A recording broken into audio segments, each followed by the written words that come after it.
Today I'm gonna unlock my new iPad. So I was going between an iPad Air and an iPad Mini. So when I went into the Apple Store and I talked to one of the guys that worked at the Apple Store, he was great. He helped me kind of decide what was best for me. He didn't try to upsell me. He didn't tell me I needed this or I needed that. He answered the questions I had. Okay, what is better for this? What is better for this? He asked me, what am I going to use it for? And when I started to answer all those questions, I realized that the iPad Air was actually a better buy for me than the iPad Mini.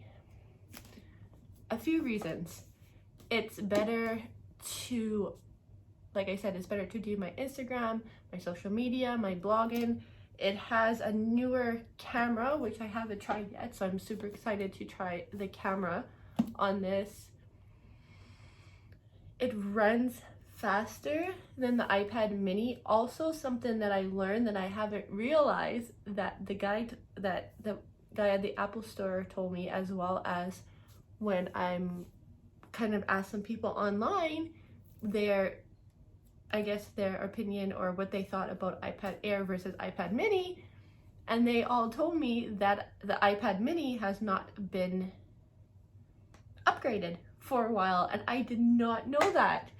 For some reason, I don't know why I thought the iPad Mini was newer, but apparently the iPad Air, this iPad Air is actually newer than the Mini. The iPad Mini also still has the button. So I'm like, okay, iPad Mini is half the size of the iPad Air, but it's still pretty light. It would still go in my bag like I wanted to, and it's not like having my MacBook, carrying my MacBook with me, because my MacBook is older. It's an older version. It's not the thinner MacBooks. It's like thicker, and it's still, I love my MacBook, but I find it's still pretty heavy to carry around with me. For example, if I guess Starbucks ever decides to come back, or if they ever have a coffee shop in Chapters again, it's been a few months now and I have not seen the coffee shop or the Starbucks come back to Chapters, and I usually like to go to Chapters, grab some coffee, and just kind of work on that, just work on some stuff, just because it's quiet and I like to listen to the music. But you know what, it's probably a good thing for me, but we won't get into that. Anyways, so the iPad Air, gonna open this, the satisfying peel of the brand new. So this is the iPad Air 4th generation, and I got the 64 gigabytes. This is like the exciting part when I try to like open the box, between like how old it is. So I just went with the black this time.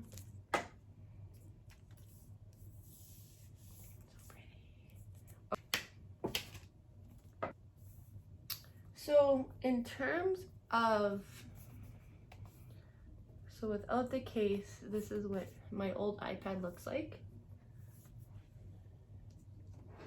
And I'm just gonna size it to,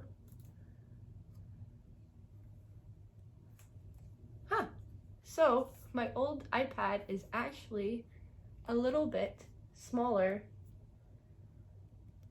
than the iPad Air, which is, they're either gonna go bigger or smaller. And I find that in terms of weight, my old iPad has a pretty decent weight to it. It's a little bit lighter, but not by much. So with that said, I'm gonna take the paper off, the most satisfying part. Paper comes off. the old for your earphones. Like you could get the earphones with your iPad, and you can play earbuds with your iPhones. You can't connect them to the old iPad because they don't have the right connection. Now they actually have this connection. So with your iPhone for the new iPad now, I don't know, I find that kind of interesting. So I'm gonna go like this. It's probably gonna want me to charge it.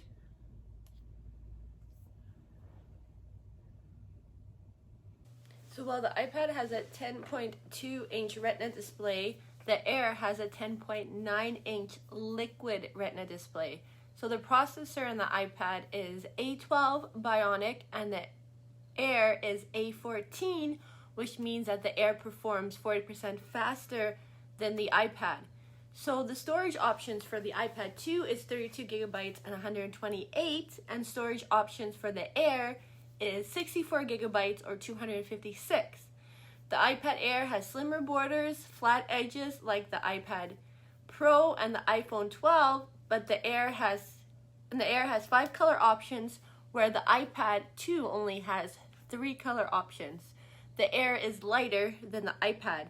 So the True Tone in the iPad Air will adjust to the color intensity of your iPad to match the lighting in your surroundings so that the screen looks more natural. So the iPad Air screen looks richer with better contrast while watching video games and playing video games.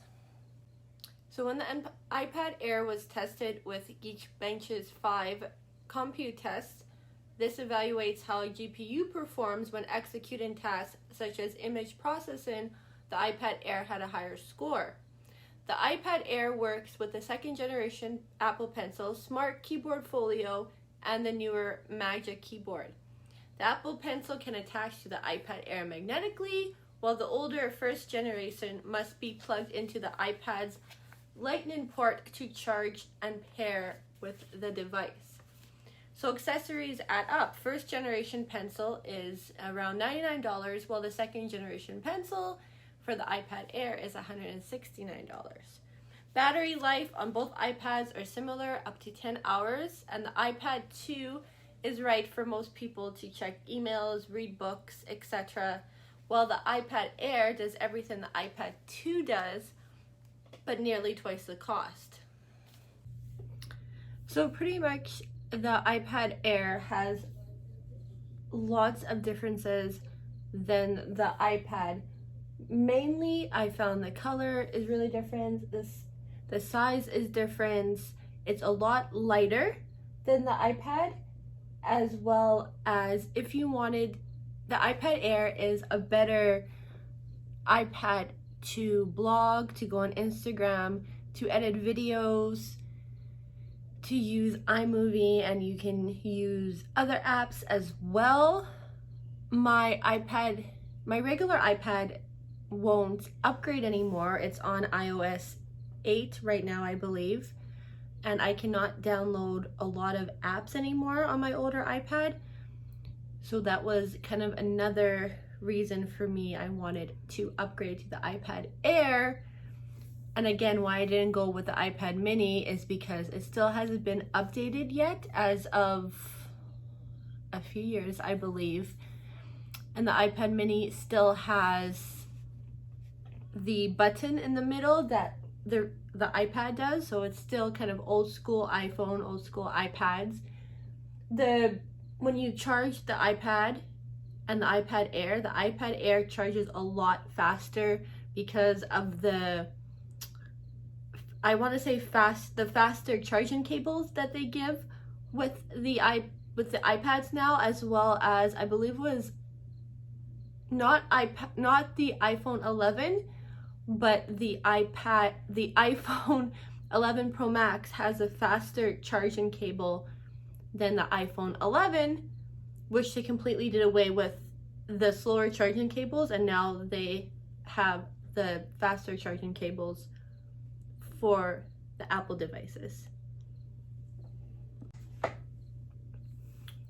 So really it comes down to, if you want a basic iPad that you can read, check your emails on, even go on Microsoft Word or Notes, take some notes on, your iPad would be your cheaper, better option. It still works. It still does a lot of the functions that the iPad Air does. But if you're like me and you like to make videos, edit videos, and you don't want to carry your laptop around, and you don't like to use your phone, because I find my phone is so small to edit videos. If I'm on the go, I can still edit my videos, but I don't have to carry my MacBook around. I can carry my iPad Air around, which is a lot lighter, and it will edit my videos a lot faster and download my videos a lot faster to my iMac than my iPad would. With that said, my iPad is 4 or 5, maybe longer, 6 years, 7 years old. Still works great. There's nothing wrong with my iPad. I didn't want to recycle it. It still works awesome.